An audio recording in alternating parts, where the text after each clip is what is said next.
Surat મનપાના ward number 18ની પેટા ચૂંટણી માટે આમ આદમી પાર્ટીના ઉમેદવારોએ ફોર્મ ભરીને દાવેદારી નોંધાવી હતી। સુરત મહાનગરપાલિકાની વોર્ડ નંબર 18 માટે યોજાનારી પેટા ચૂંટણીમાં આમ આદમી પાર્ટી દ્વારા ઉમેદવાર જાહેર કરાયા છે।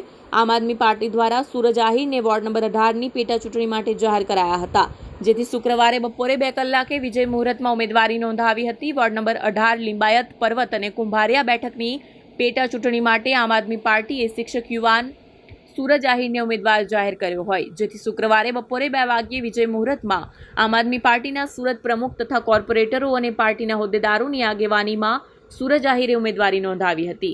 મારું નામ સૂરજ આહિર છે। અત્યારે ફોર્મ ભરવા આવ્યો છું। તો સૌપ્રથમ તો હું પાર્ટીનો આભારી છું કે મને આ તક આપી છે, મોકો આપ્યો છે પાર્ટીએ, અને અમે બહુ હિંમત સાથે લડવાના છીએ। અને અમારા મુદ્દા વોર્ડ નંબર 18ને લઈને રહેવાના છે। જે ખાડીનો મુદ્દો છે, રોડ રસ્તાનો મુદ્દો છે, એ અમારા સૌપ્રથમ પ્રાથમિક મુદ્દાઓ રહેશે। શું કહેશો તમારા વિસ્તારના લોકોને, અપીલ શું કરશો? મારા વિસ્તારના લોકોને હું કહેવા માંગીશ કે સુરતમાં કેટલાય વોર્ડમાંથી આમ આદમી પાર્ટી ચૂંટાઈને આવી છે। તમે ત્યાં જોયું હશે કે ત્યાંના રોડ રસ્તાઓ કેવા છે અને આપણે વોર્ડ નંબર 18ના રોડ રસ્તાઓ કેવા છે। તમે એકવાર ખાલી મુસાફરી કરીને જોઈ લો તો તમને ખ્યાલ આવી જશે કે આમ આદમી પાર્ટી કેવી કામગીરી કરે છે અને ભાજપે એટલા વર્ષો સુધી વોર્ડ નંબર 18માં કેવી કામગીરી કરી છે।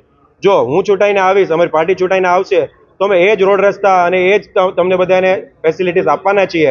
તો આમ આદમી પાર્ટીને સારા મત આપી અને વિજય બનાવો। ત્રિપાખીઓ જંગ છે, કેવું લાગે, કેવી લડત રહેશે?